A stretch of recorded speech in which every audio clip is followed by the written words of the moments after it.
રાજ્યમાં બરોબરનું જામશે ચોમાસું. અંબાલાલ પટેલની ધમાકેદાર આગાહી. 26મી 30 જુલાઈ દરમિયાન દક્ષિણ ગુજરાત અને સૌરાષ્ટ્ર કચ્છમાં આકાશી આફતની આશંકા. ગુજરાતમાં ચોમાસાના આગમન બાદ ફરી એકવાર મેઘરાજાએ રૌદ્ર સ્વરૂપ ધારણ કર્યું છે. રાજ્યના અનેક વિસ્તારોમાં વરસાદી માહોલ બરાબરનો જામ્યો છે. ત્યારે હવામાન વિભાગ અને હવામાન નિષ્ણાત અંબાલાલ પટેલ દ્વારા આગામી દિવસો માટે ભારેથી અતિભારે વરસાદની મોટી આગાહી કરવામાં આવી છે. હાલમાં વેસ્ટર્ન ડિસ્ટર્બન્સ અને મોન્સૂન ટ્રફ સક્રિય હોવાના કારણે રાજ્યભરમાં વરસાદી સિસ્ટમ મજબૂત બની છે. આજે દક્ષિણ ગુજરાતમાં યેલો એલર્ટ, દરિયો ન ખેડવા સૂચના. હવામાન વિભાગની લેટેસ્ટ અપડેટ અનુસાર આજે દક્ષિણ ગુજરાતના નવસારી, સુરત, વલસાડ, તાપી, ડાંગ તેમજ દમણ અને દાદરા નગર હવેલીમાં યેલો એલર્ટ જાહેર કરવામાં આવ્યું છે. આ વિસ્તારોમાં ભારે વરસાદની ચેતવણીને પગલે તંત્ર સગા વહાલું થયું છે. ખરાબ હવામાન અને જોરદાર પવનને ધ્યાનમાં રાખીને માછીમારોને આજે દરિયો ન ખેડવા માટે કડક સૂચના આપવામાં આવી છે.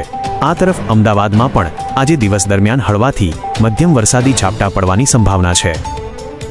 21 જુલાઈથી બંગાળની ખાડીમાં નવી સિસ્ટમ થશે સક્રિય. હવામાન નિષ્ણાત અંબાલાલ પટેલના જણાવ્યા અનુસાર આગામી 21 જુલાઈની આસપાસ બંગાળના ઉપસાગરમાં એક નવું અને અત્યંત મજબૂત વેધર સિસ્ટમ વહન સક્રિય થવા જઈ રહ્યું છે. આ સિસ્ટમ સક્રિય થતાં જ 21મી 25 જુલાઈ દરમિયાન રાજ્યના વિવિધ ભાગોમાં મેઘરાજા ધમાકેદાર બેટિંગ કરશે. મધ્ય ગુજરાત, અમદાવાદ, વડોદરા અને મહીસાગર જેવા વિસ્તારોમાં ભારે વરસાદની શક્યતા છે. ઉત્તર ગુજરાત, મહેસાણા અને પાટણમાં સારો વરસાદ થઈ શકે છે, જ્યારે સાબરકાંઠા અને અરવલ્લી જિલ્લાઓમાં છૂટોછવાયો વરસાદ જોવા મળશે. 26મી 30 જુલાઈ દક્ષિણ ગુજરાત અને સૌરાષ્ટ્ર કચ્છ પર આકાશી આફતનું સંકટ. જુલાઈ મહિનાના અંતમાં ચોમાસું તેની પરાકાષ્ઠાએ પહોંચશે તેવી ગંભીર આશંકા અંબાલાલ પટેલે વ્યક્ત કરી છે. 26મી 30 જુલાઈ દરમિયાન દક્ષિણ ગુજરાતના વિવિધ વિસ્તારોમાં આકાશી આફત બનીને અતિભારે વરસાદ ખાબકી શકે છે, જેનાથી પૂર જેવી સ્થિતિ સર્જાઈ શકે છે. આ સાથે જ સૌરાષ્ટ્ર અને કચ્છના વિસ્તારોમાં પણ જોરદાર મેઘમહેર જોવા મળશે.